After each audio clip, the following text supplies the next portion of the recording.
from the west. Hayden King joins us straight off a run. G'day, Hayden. How you doing? Hey, Marty. Yeah, the endorphins are pumping. Pumping. Are you not doing the Fremantle half marathon Sunday, are you? No, that's too easy. That's too easy, you reckon? I wouldn't gain to those bottom heights. We want to race though, Hayden. I'm doing it. I need you alongside me. What sort of paces are we going out, Savo? 4:30s, 4:20s? I don't know if you recall, Seb, but about a month ago, I made a point of hot-footed contesting the free-for-all. Right. That would be you versus me. Right. Now, while you were just pulling up in your run, we had someone text us. Who was that gentleman who texted us? I think it was a gentleman, wasn't it? There was no name. No name. This one. Yeah. He wanted to know how the World Drivers' Championships are going after Heat 8. Now, I think this is right. You may pull me up if I'm wrong, but what I'm looking at says that it's James McDonald, 81, Gary Hall Jr., 74, and Michael Minsick, 54. Is that right? I'm not sure. I didn't catch the last two. There's 10 heats. The 10th heat is on today. There were 5 on today, so I'm not sure if they're updated or not. Well, this says after Heat 8. Yeah, okay. Right. Well, there's 2 after that. Right. All right, let me look that up. Funnily enough, Hall Jr. got a winner earlier in a race that wasn't one of the series heats. Okay. Interesting. You were out here today. Did you take anything away from Wednesday pacing?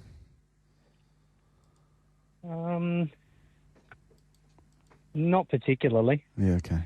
Group 1 Golden Nugget on Friday night. You excited? What a night. What a night. Yeah. Looking forward to it. It's always one of our most esteemed, competitive clashes. Often it draws horses from the east. Well, perhaps not so much in recent years, but going back 10, 15 years ago, like Dean Braun sent a few horses over. He had those kind of horses like Macca. Did Chancellor Cullen come? He might have come. Chili Palmer, he might have come over. So it's always attracted some good Eastern States representation, and it would have this year, but unfortunately the airfares didn't play ball. Nonetheless, we got a crack field of locals. Gee, the filly, the mare Gold Copycat Queen, she's drawn beautifully in 2, hasn't she? Yeah, now she gets a chance to get that suck run close to the speed. If they do go hard, wow, she'll be pounding home over those late stages. And she'll take a lot of holding out, Marty, but there's plenty of others that are going to offer some serious resistance too. And the Bond team particularly, they've got challenges left, right, centre, everywhere. All right. Well, yeah, go on, mate. Go on, let's load them up. So they've got Golden Load, so Denny Roberts will take the ride on and drive on it. From 1. Tualoo is out in 9 with Tony Nally driving it. Just Call Me Mickey Donald Harper is 1 off the back in 10. So what did you make of those draws for Team Bond? Yeah, I'm just getting the field up now. Sorry, I've had to move. My internet wasn't working where I was. Well, Golden Load, he might be able to hold up, but it's not set in stone from gate number 1. There's been a good market move, 420 down to 275 on a tab touch. Yeah, he's a serious winner from the draw, no matter if he leads or not, because he can win leading, he can win not leading, so he's got multiple strings to his bow.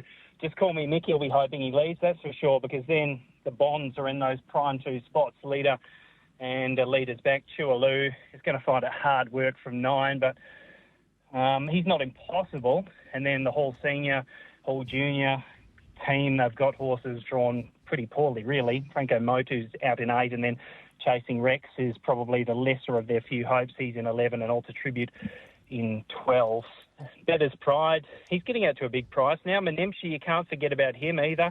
So there are a few different variables that could unfold, and I'm Lightning Banner's got some early dash out in 7. This one off the Richardson text line, 0427 789 571. From Fred of Fremantle. Has Hayden started running because something's happened to his car? Reckon he might have copped some reckless driving charges, judging from the background noise from the past couple of weeks' calls. Any truth to that, Hayden? No. There's no face, no case. That's my motto anyway. Okay. And also a text here from Max. He says, I want Hayden's further views on a Wave Rider.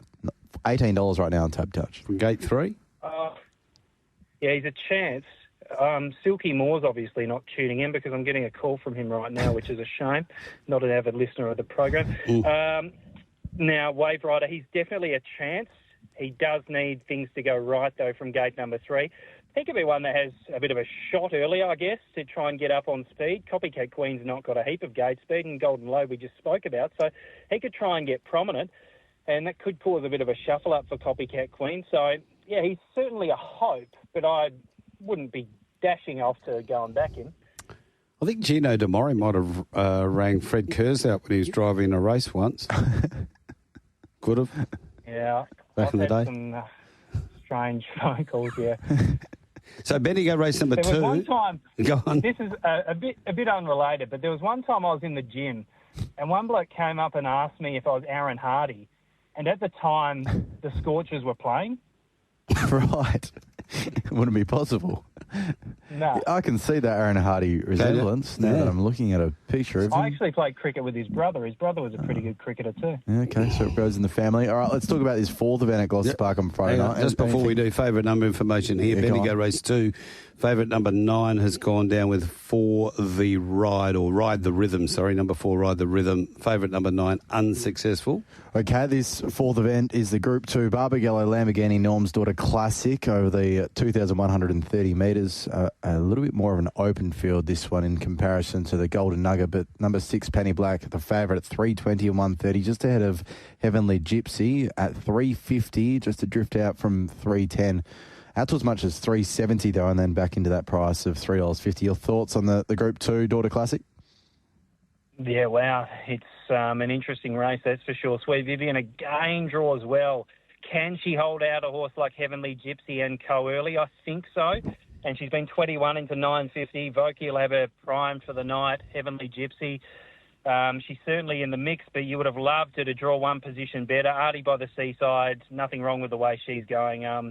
I'll probably end up siding with her anyway, just as I consistently seem to do. I just got so much belief in her.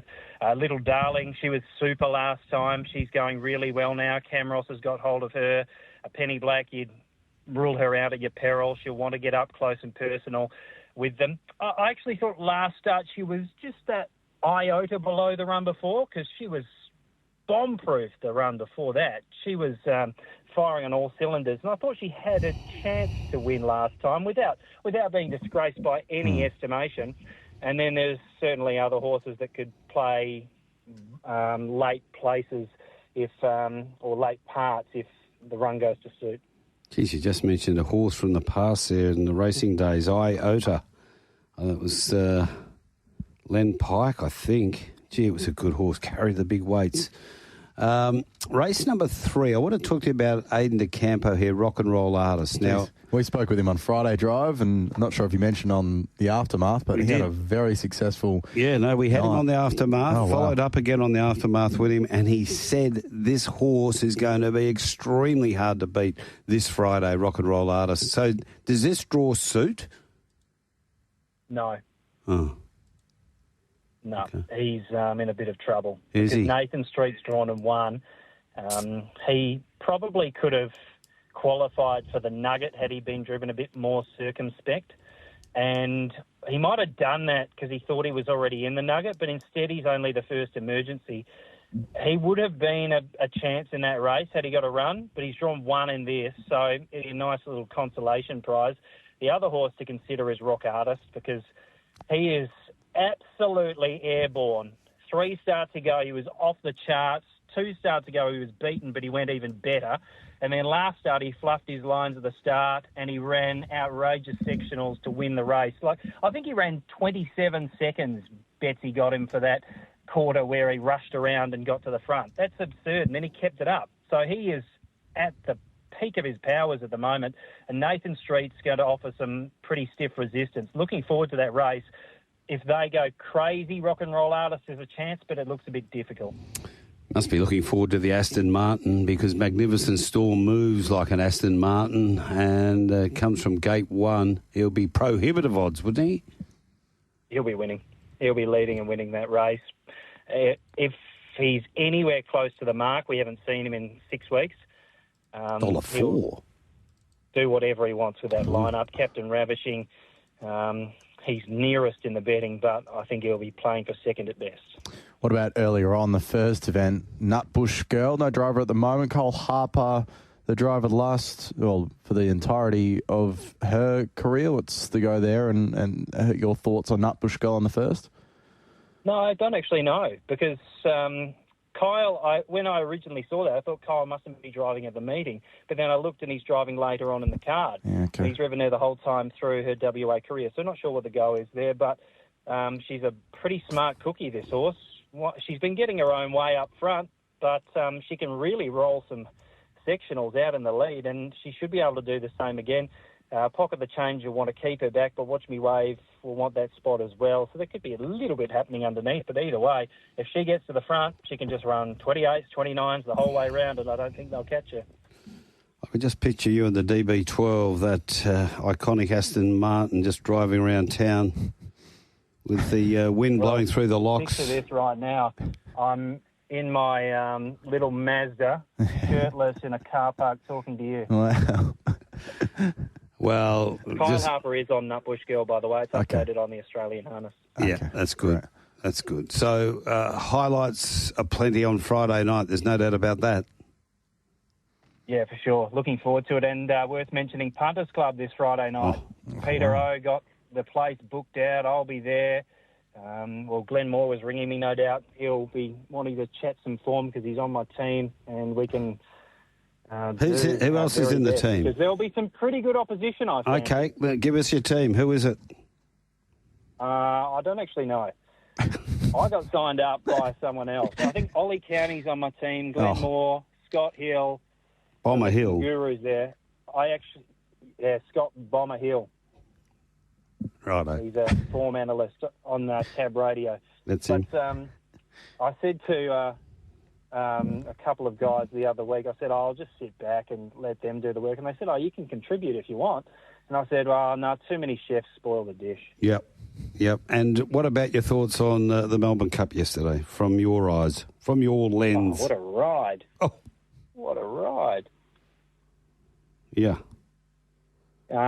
She took that gap at about the 400, and that was daring, but the next one was obscene. She had Land Legend flagging in front of her, and Royal Supremacy was going nowhere fast, and she chiseled her way through. It could have so easily gone wrong, and she clips heels, goes down, and it would have been, if it was me, I would have had that fall 2.5 years ago rushing through my mind at that moment. But she braced herself, held her nerve, charged through, and pretty emphatic in the end half. Yours, was one of the easiest cup winners I can remember. Yeah, he was massive, and I love this talk from the McAvoys now of a weight for age path, so you know where that's heading, don't you? It's a Cox Plate. So let's see, because he's run in the Turnbull. When you go back, he just, he could have won that Turnbull, couldn't he?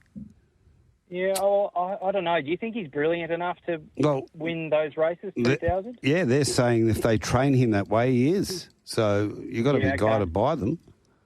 Well, I'm just going off that Tony McAvoy after that Caulfield Cup win. He said, we'll have no worries with the Melbourne Cup. He was bred to win a Jericho. So I'm just wondering if he can... Again, you've got that Teoflo influence. What's that, 4 of the last 10 or something now? It's by St. Jean, who is by Teoflo. So, he's the best breed of stayers you can get, I think. The best blood in stayers. Teoflo's a freak.